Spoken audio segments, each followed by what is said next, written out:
All right, here we go.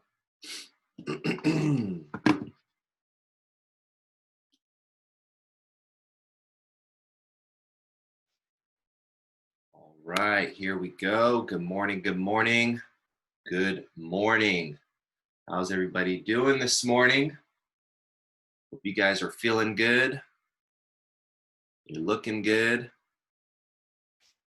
And I hope that I'm sounding good.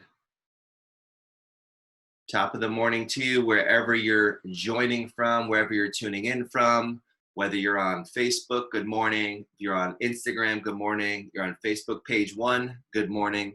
You're on Facebook page 2, good morning. You're on the podcast, good morning. You're on, let's see, where else are we live right now? You're on Twitter. If you're listening in on Twitter, good morning. Wherever you're listening in, tuning in from, watching from, good morning. We're here. It's time for story time. Top of the week. Supposed to be top of the hour. Normally we start at 9 a.m. Had a few technical difficulties this morning that I was working through. Felt good. I felt like everything was ready to roll. I was like a few minutes behind, which I mean, I can deal with a few minutes behind. I don't like being behind, but I can deal with a few minutes. And then it turned into a half hour behind because I'm looking at my browser and now Chrome decided that they were going to do a little update and they weren't going to be compatible with the version of Live Producer. So for you guys that are watching on Facebook, it's your fault. If I was just going to you guys over here on Instagram and I wasn't going on to Facebook, I would have been fine. If I was just doing Twitter and the podcast, I would have been fine. But of course, I think there's like a battle. I think there's a battle between Instagram, not really Instagram, but between Facebook and Google. So Facebook, they weren't compatible with Chrome and they definitely weren't compatible with Apple. That's a long time battle that's been going on. So I had to use Chrome to use Live Producer. So I had to do a little quick update. So here we are. Normally we're here at 9 a.m. Monday through Friday, Eastern time. I'm coming to you live to do story time. This is a new show. This is actually episode number 26. If you've been here for all 26 episodes, good on you. If you just found out about the show, I want to know how you guys found out about the show. If you're just joining, if this is your first time tuning in, I love to know how you found out about Storytime, how you ended up discovering it, whether you discovered it on Instagram first or you discovered it on Facebook or Twitter or the podcast, however you found it. I'm glad you're here. So episode 26, as we're getting into it, we're going to have some fun. We're going to start exploring some other brands. So the first 24 episodes, I was coming to you guys every morning and I was reading to you from one of my books that I wrote, the YFY book series. So book 1, your first year in the beauty industry, how to not just survive, but thrive in the business of beauty. And then book 2 in the YFY book series is your first year in salon ownership. So it covers all of those things that I learned over the last 10 years, going on 11 years. It'll be 11 years in October of being a salon owner. So I went through these books, we read each chapter, and I gave you current real-time insights that pertain to what I would be doing and how I would be approaching things now in the Corona economy that we're going through, and how I would be, looking at things now. And so we finished both of those books. So if you were here for all of those episodes, awesome. Hopefully you got a lot of insights. I had a lot of fun doing those. I had a lot of fun kind of reliving some of those stories. I was sharing with you guys that I hadn't read through that, those chapters or read through that book since I wrote it. So coming back and going back through it was kind of fun because it was a whole new experience. And some of that stuff I forgot that I wrote, and some of that stuff I forgot that I said. And some of that stuff was kind of scary because some of it was it was like all of a sudden I'm reading this and I'm like, that's happening right now with some of the stuff that was like forward looking. I was doing a little Nostradamus D, I guess you could say. But it really wasn't. It was just pattern recognition. We've been here before. All of the stuff that's happening right now during this global pandemic, the coronavirus, onset, the COVID-19, the whatever you want to call it, the corona economy that we're entering. It's not very new. It's not like this is like a phenomenon, because we've been here before. You know, if you were born before 1990, then you've at least experienced one or two of these already. And when I say these, what I'm talking about is the upside down turning of the world, the feeling like somebody picked us up like we're a snow globe and just shook us and everything kind of turned around. It's just dressed up differently. You know, in 2008, it was dressed up as a real estate bubble that burst. In 2000, it was dressed up as a dot-com bubble that burst. And then if you kind of go back and you start looking into like 1987, 1929, the Black Tuesday, the Great Crash, 1907, the Panic, they all have their different names. And this one will probably be called the either COVID-19 pandemic. They'll brand it as something. And that'll be what will be in the history books.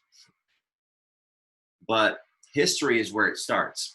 Studying history, because as the saying goes, you know, history's, you know, it repeats itself. It's, you know, study history. It will. There's things that they come in cycles, and these economic downturns or economic crashes or whatever you want to call them, it seems like they come in about every 10 years or so. So that means right now it's 2020. So we should be expecting something, you know, probably around like 2030. I mean, it could be a little more, could be a little less. But if you study history and you study the past, it looks like there's about a 10-year or so, average 10-year between crises, about 10-year, a little 10-year spread. So knowing that, right, knowing that these things are not one-offs, that these things do repeat themselves, there's a lot of things that you can do. There's a lot of things that you can do to get prepared and to anticipate, if you want to call it anticipate, but definitely to get prepared for the next one, because there will be another one. It's not a question of if, it's just a question of when.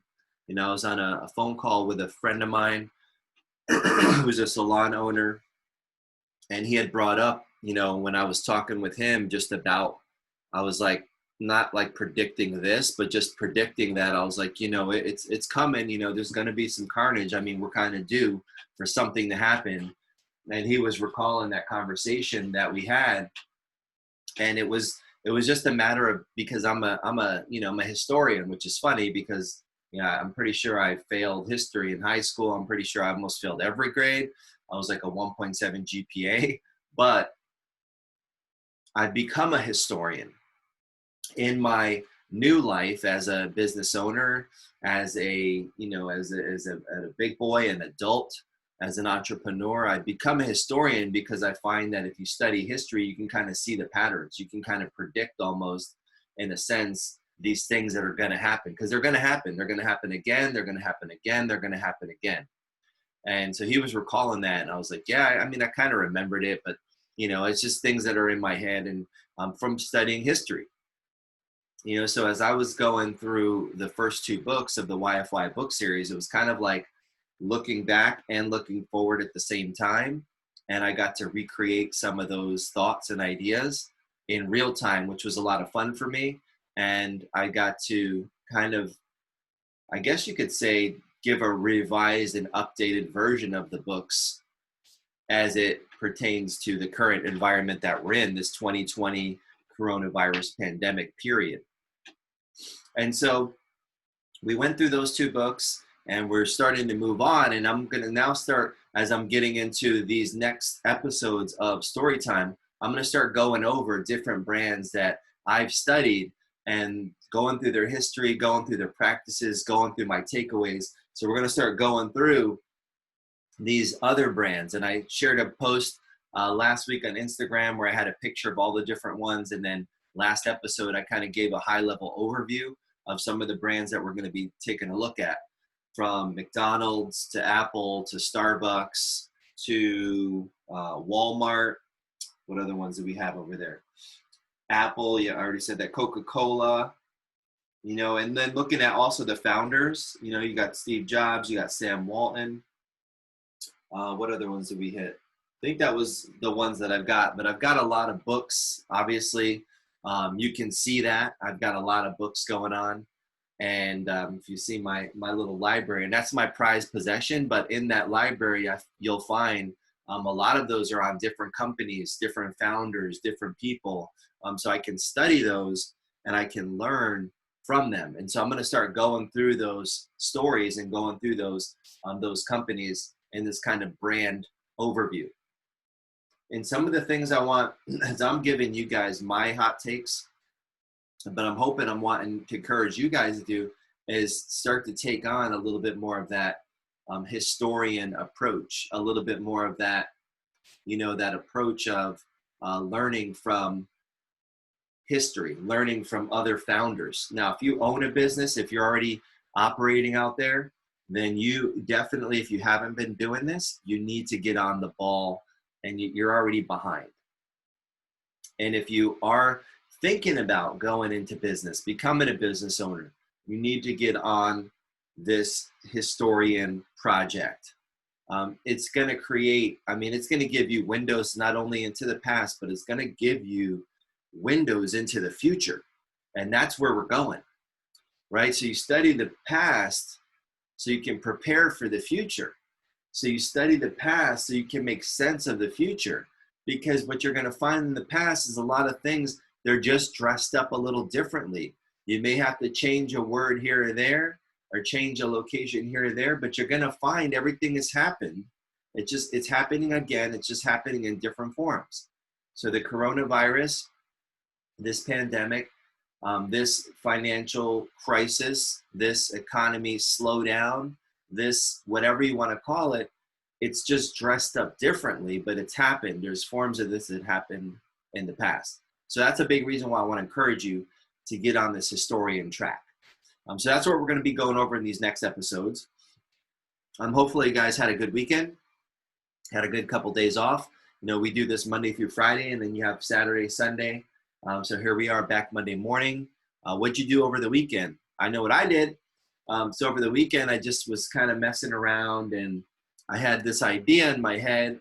And when I have an idea in my head, a lot of times I'll hang on to it, and then I'll start kind of researching, and then I'll start coming up with different scenarios. So the idea that was in my head was I wanted to create a new airline. And right now, it's probably like the worst idea, the worst business, the worst anything you even consider is getting into the airline business. So I was like, you know what? If right now is probably the worst time, then maybe it's time, right? Because from my history and my past as a business owner, I started my first, company in the middle of a financial crisis. It was like the worst time to start a business. I started a business. And here we are 10 years later. Now it's the worst time, especially if you look at the travel industry, because nobody's traveling. They're afraid to travel, or they're restricted. There's restrictions, and you're not allowed to travel. So with all of that going on, I was like, you know what? I want to start an airline, a hypothetical airline, and how would I go about doing it? So I have a blog on Medium. So I got on there and I started flushing out the ideas. I'm coming up with it. You can check it out. If you're on Medium, you can find me. Just look for Sunny D on Medium. You can read the article. If you want to take a look at my hypothetical new airline that I'm launching in 2021, we're going to be taking flight in 2021. The name of the airline is Sanitaire. So it's SANITAIR, Sanitaire Lines. So that's my new airline. If you want to be a partner, you want to be a passenger, you want to be a fan, then you can be. Hold on 1 second. Sorry, I got distracted because a school bus just pulled up across the street, but there's no school. Are they dropping stuff off? What's going on here? Interesting. Yeah, there's only They're dropping something off. It looks like they're not like picking any kids up or dropping kids off, but somebody got off and gave something to a kid, one of my neighbors. Interesting. But anyway, back to Sanitaire Lines. So Sanitaire, it's a fresh way to fly. It's a hypothetical airline. So I created an airline over the weekend. But you can check it out if you want to read about it. You can go on Medium, look for Sunny D. I'll probably share the article on my Facebook pages or on Instagram. But it's a hypothetical airline because right now is probably the worst time to start an airline. Right now is probably the worst time to be in the airline business. You know, and one of my mentors, which I talk about in this blog post that I just wrote, Warren Buffett, one of his sayings is, be fearful when others are greedy and be greedy when others are fearful.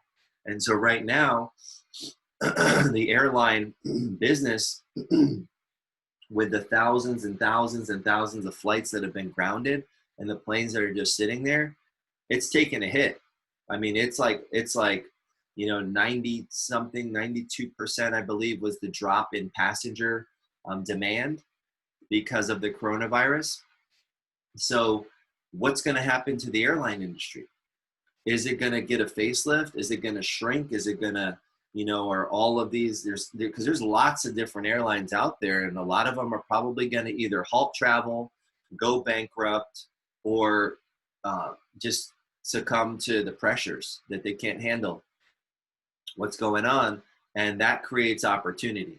And so right now, and everyone's running in one direction, and I'm thinking it may be an opportunity for somebody out there that either has thought about an airline, wanted to start an airline, or just a fresh new approach to creating an airline. So that's what Sanitaire Lines, Sanitaire, that's what Sanitaire is all about. So you can check it out. Look at the Medium post. If you want to get involved, let me know. You want to check it out at another level. Go to the website. Oh yeah, they got a website, by the way. Forgot to tell you. You can go to sanitairelines.com. SANITAIRLINES. Sanitairelines.com, and you can preview some of the great features and some of the what are they called? Not the highlights of the airline, but some of the, what is it called? Not highlights, not features. I forget. It's slipping my mind right now. But you can go to sanitairelines.com and you can check out the airline, read a little bit about it, find out more. Hey, who knows? Right? It's just an idea. It was a hypothetical. I was just, screwing around, creating this hypothetical airline. But I was really like thinking about it. Like, if I were to create an airline, these are some of the things I would do. These are some of the things I would implement.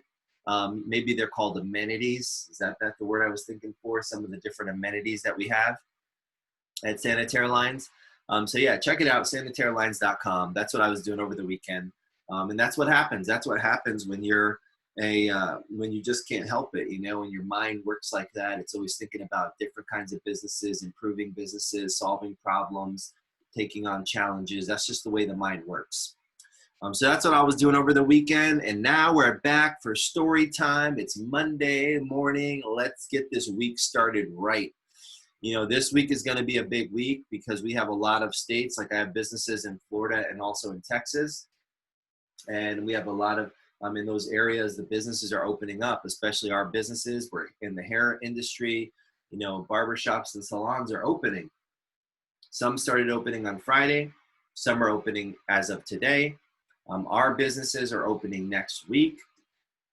We actually had planned our date of reopening before they even announced being allowed to reopen, because you can clearly kind of see what's happening. If you pay attention to the timelines and the opening and the protocols. So we kind of like set our date already, and then they started announcing dates that we could reopen, which fell right into the window of where we were setting our dates. because we needed time to prepare our team, prepare our salons, and get ready. So it's like, and some people are pulling the trigger. They're like, oh, they found out on Friday they could open Monday, and they're like, all right, we're open Monday then. It's not a rush though. It's not a race. It's about open and safe. It's about making sure you have what you need. You're prepared. You have your staff trained, and people feel confident about reopening. So we're actually going to open at the beginning of next week, and we're going to have the first couple of days of the week. We're going to be, doing some training and prepping and getting the salons ready, and then, before we start having guests come in. In some places they're going back to work today, and they're taking customers today. I mean, and everyone's got to do what they got to do. But here's the thing. If we haven't learned anything yet, we've learned about, with this whole pandemic and the coronavirus, we've learned about slow walking. We saw it from a lot of the governors, slow walking to close things down, which, why not? Why didn't they close sooner? Maybe they could have stopped, slowed the spread quicker. And then, now we're moving into opening up, and there's some that are, slow walking opening up. I don't really think, slow walking opening up is, because the virus is still out there. So it's not like you're going to increase, or slow the spread by opening sooner, right? That doesn't make any sense. So yeah, maybe slow walking opening up was the right thing. Maybe not slow walking closing was the right thing. Who knows? Only history will tell, right? We'll all wait and see. But we're watching as a salon company. I'm watching as a business owner. As these businesses start to open up, I'll be talking to people that I know that are in these different businesses in different areas, and, learning information, finding out, what's going on. Everyone's talking about best practices. There's best practices, and there's also those other practices. I talked a little bit about that on Friday's episode, where some of it's, just not making sense, right? Some of it might just be paranoia. And I talked about this a long time ago when we start opening up, that there's going to be some phobia going on, some germophobia, some coronaphobia going on, because people are going to be real sensitive to germs and a cough and a sneeze. I got to clear my throat. I do that, and somebody's going to be a little weird, right? I do that. Somebody might be a little weird. God forbid I sneeze, right? It's allergy season. We got pollen going on. If you sneeze in public, God forbid, somebody's going to be a little, no, you didn't, right? You get one sneeze. So there's going to be a lot of paranoia, rightfully so, because we've seen tons of people dying, and we've heard about it every day for the last 2 months. So there's going to be some of that, so I'm not in a rush to go play in traffic, right? We're going to be playing in traffic, guys. We're going to be going out there. This is a new economy. This is a new experience. There's going to be some overreach or protective measures. There's a common sense element. Like if somebody's out, jogging by themselves, by nobody, why do they need to wear a mask? And then people are going to be yelling at them, and why don't you have a mask on? It's like, there's going to be, there's a balance. There's some common sense things. If you're in a car by yourself, your windows are up, you're driving around, do you have to have a mask and gloves on? I don't think so. There's going to be some of that. Could you? Yeah, you could. I've seen people doing it. But do you need to? There's a lot of, things that are in question. And so we're kind of watching, and we'll be opening shortly, and we'll be out there. We'll be playing in traffic with everybody else, and we'll all find out exactly how this is going to go. So it's new for all of us. There's no playbook. We're all kind of writing it as we go. So we're going to all see how it turns out. All right. So switching gears. So that's a little kind of open, little catch up. Let's get into our story time for today. So the brand that I'm going to be studying, the book that I chose to go over, and I'm going to start with here as we do our brand overview, is the Ritz Carlton Hotel Company. So the book that I read is called The New Gold Standard. I've read this book actually several times because it is so good. But, going over, if you're in the service business, if you're really any business, you could use a lot of this, but especially like in the service business, right now, and I chose this one for a lot of reasons. I mean, it's my industry, right? I'm in the service industry. I'm in, salons, but also, hotels that are out there. They're not booked up right now. They're getting hammered because people aren't traveling, because there's nothing going on, right? People aren't staying in hotels. If you're not traveling, why would you be? Everybody's staying home. So they're definitely one of those industries that's on the bubble. There's definitely probably opportunity there as well as with the airlines. But maybe I'll design, a hotel company this weekend. Who knows? But for now, as we get into the Ritz-Carlton, I want you to be thinking about, if you're in the service industry, what things could you be doing? What things might you be doing? And what things might you change if you're in the service industry? What things might you do a little bit different than the way you did it before if you're in the service industry? So that's why I wanted to review this brand. I mean, they're known all over the world as a leader, best in class. And when it comes to hotels, the Ritz-Carlton is definitely a leader. So that's the brand we're going to be going over. This is broken down into different principles, the way the book's broken down. There's 5 principles that it's going to cover. So it's 5 leadership principles for creating a legendary customer experience, courtesy of the Ritz-Carlton Hotel Company. And the author of this book, which I shared last week, Joseph Michelli, he's offered a bunch of different books. He's got books on different companies that he's reviewed. I think like ones that I have like the Ritz-Carlton. There's also a Starbucks. I think he did one on Zappos. I want to say Zappos and Mercedes. So he's all about looking at like principles, leadership, and that's what he's going to do with this book on the Ritz-Carlton. And so we're going to start in the beginning here. We're going to go over, this is the foreword from the book. And this actually comes from the president at this time when this book was written. Let's see, when was this book written? This was written, so copyright 2008 by Joseph A. Michelli. And this version, I'm not sure when this version was. I mean, this could go back, though, a long way. But again, studying history so you can predict what's going to be going on and what's going to be happening in the future. So here we go. And this is the foreword from the gold standard on Ritz-Carlton. The answer is yes. And it starts with a quote. So the answer is yes. Now, what is the question?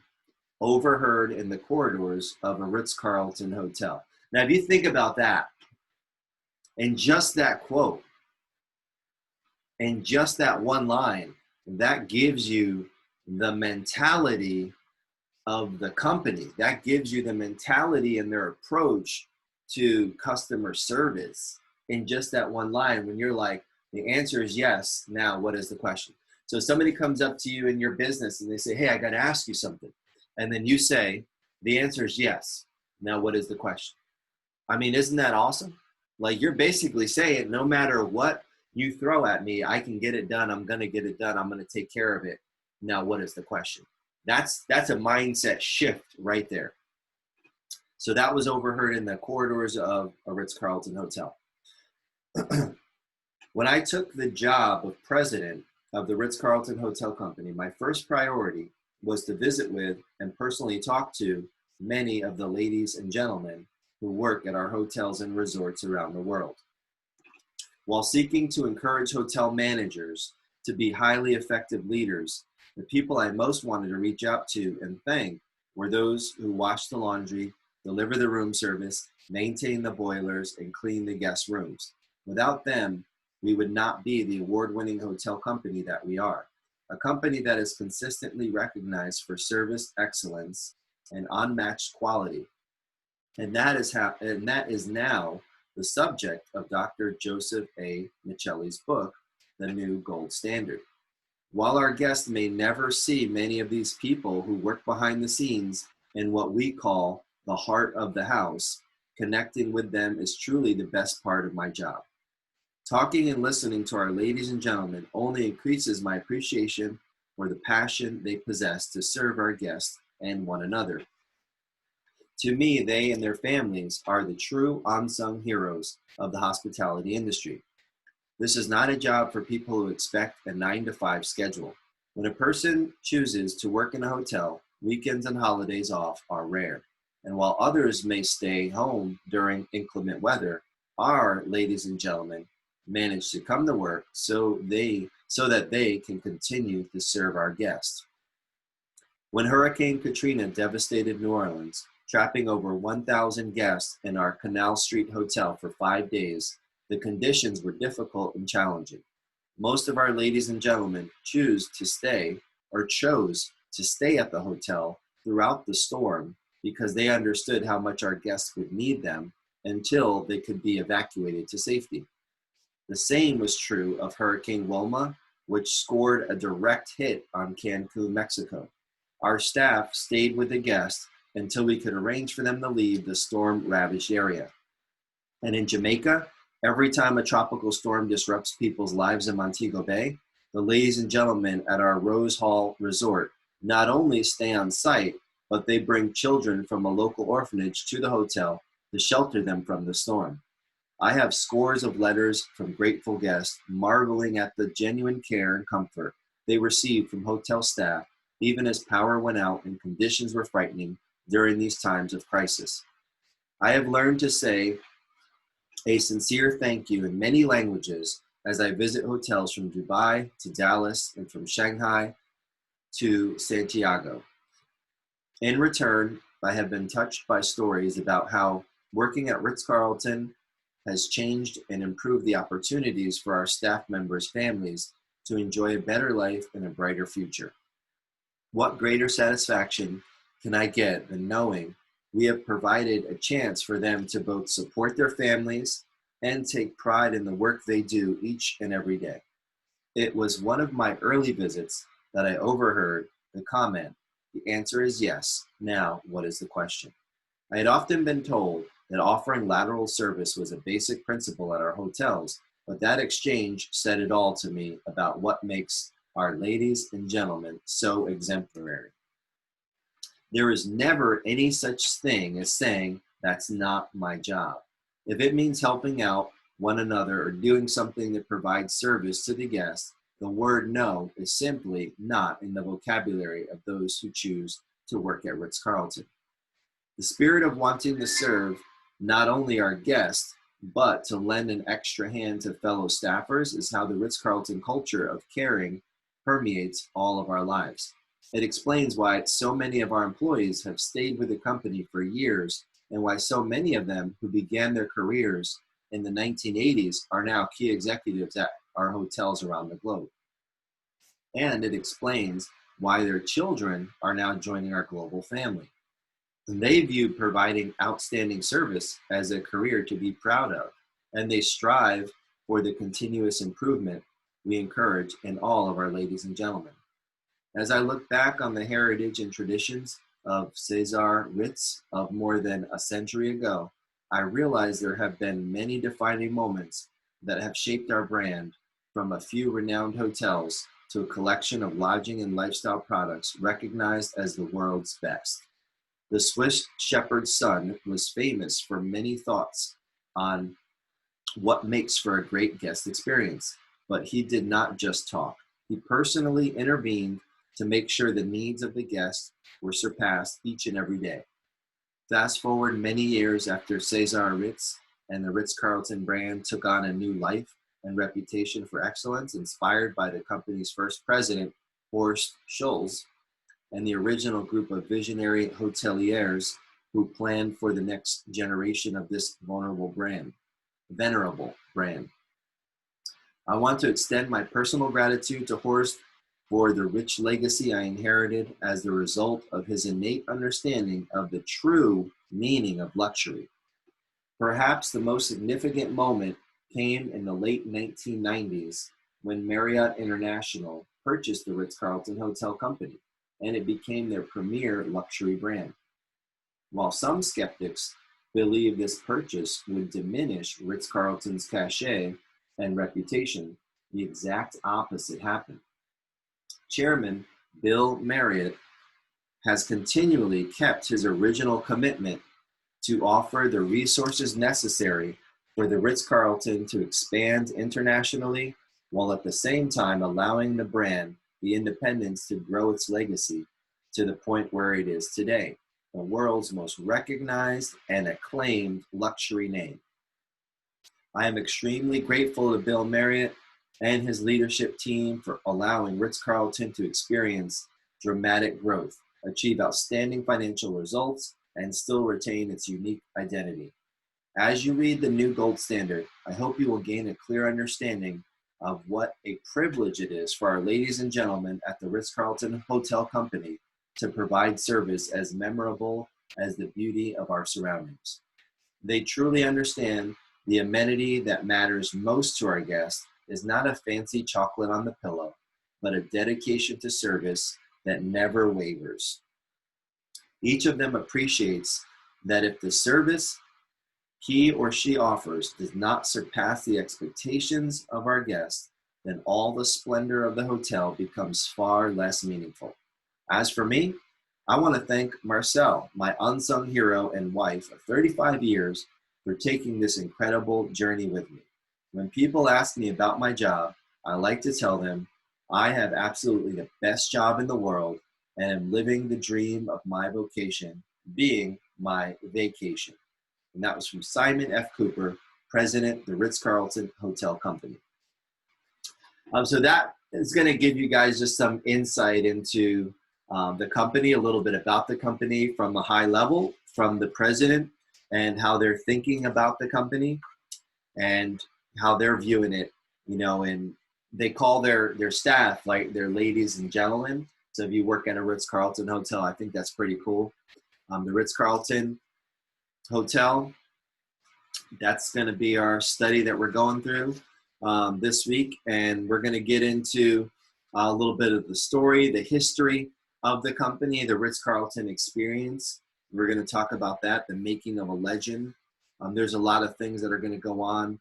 When you think about the Ritz-Carlton experience, if you've never stayed there or stayed at any of their affiliate hotels, you know, they're all about that. They're all about that luxury, that experience, that next level of service. Here's what I would challenge you to do. Call. I mean, right now might be a little tricky because who knows what, you know, is going on with the hotels, but give them a call. Even just calling them and having an experience with someone on the phone at their companies is an experience. It's a great experience. I mean, the level of customer service. There was a lady that I called. We were doing a little kind of secret shopper experiment and training within our salons, and we were calling different companies. We called some salons. We called some high-end, you know, supposed to be super high-end luxury brands and salons. We called hotels. We called the Ritz-Carlton. And the lady that we spoke to, her name was Susan. I remember it. And this was like 6-7 years ago. She was amazing. I mean, she crushed it. And she wasn't even like, she was helping us with a location plan, not even where she was at. Like, she was in a whole nother state, but then she was giving us all this insight into the hotels and what we could think about and what we could do. And a whole nother place, we were planning this pretend like kind of vacation or this pretend event. She just crushed it. You know, she crushed it. So even the customer service from the phone side blew me away. And so that's going to be our brand study. We're going to be going through the Ritz-Carlton experience started by Cesar Ritz.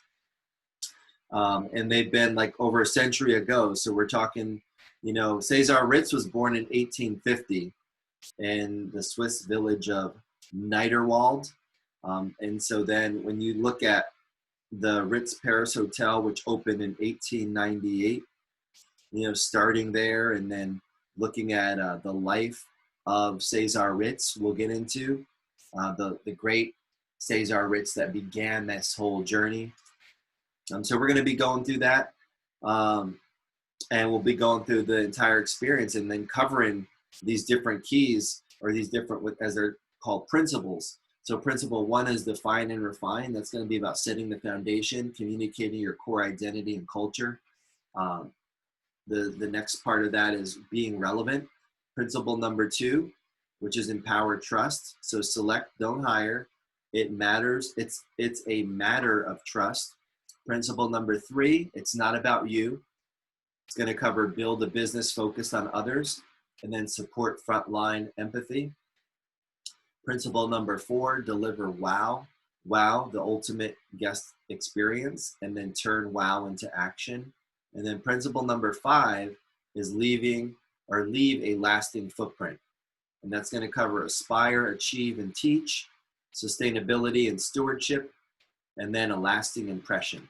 So it's broken down into 5 different principles. So we're going to tackle one principle every day as we come together. We'll be going over these 5 principles. And you think about, these are leadership principles for creating a legendary customer experience. So if you're in the service industry, whether you're in restaurants, you're in salons, you're in spas, you're in hotels, if you're servicing guests and you want to really take it to another level, these are going to be some of the principles. I've used these over time as I've been building my companies.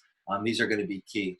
And so that's where we're going to go into. So that little intro from the president, that's going to conclude our story time today. So tomorrow we'll be getting into the experience as we talk about the Ritz Carlton experience, and we take a look at from the foundation of how the company was built. And at each and every episode as we go through, you can take, and I'll be jumping in here, even though these books that I'm going to be going through over these next episodes are not books that I wrote. I'm still going to be jumping in, and I'm going to be sharing some of my side notes that I got when I was going through these books originally. I'm going to be sharing some of my side notes that I got and things that I've taken, like I've taken this principle or I've taken this practice, and this is how I've applied it at the Salon 1.0, or this is how I've applied it in my own leadership, or this is how I've applied it in whatever company or whatever situation. So I'll definitely be jumping back in, but I'm excited to continue this process on the next episode. So thank you guys for tuning in today. Thanks for waking up this morning, joining me for story time. We'll be back here tomorrow, 9 a.m. Eastern time. Get your notebooks ready, get your pens ready, get your coffee ready, get your brain ready, so you can come back and you can join, and we'll be going through the beginning chapter of the story and going into that first principle as well. And I'll see you guys tomorrow. Thanks for being here. Thanks for tuning in live, story time, Monday through Friday, 9 a.m. If you want to take me on the go, you can always catch these episodes. They go on to the YFY podcast. So you can go to yfyipodcast.com. You can listen to these episodes if you're out running, you're working out, you're walking, you're doing whatever you're doing. You'll be able to check them out there. And then they'll also live on my story for, 24 hours if you're on Instagram. If you're on one of the Facebook pages or Facebook, it'll live on Facebook, forever until I delete it. So I'll have the replay of videos will be up there. And then, of course, Twitter. We've got live on Twitter. So you have an audio version on Twitter as well. So lots of ways you can recapture the information or revisit the episodes, however you guys want to do it. YFYpodcast.com. And then for any information on the YFY book series, you can always check out yourfirstyearin.com. So thanks for hanging out, guys. And I'll see you guys tomorrow morning. Have a great day.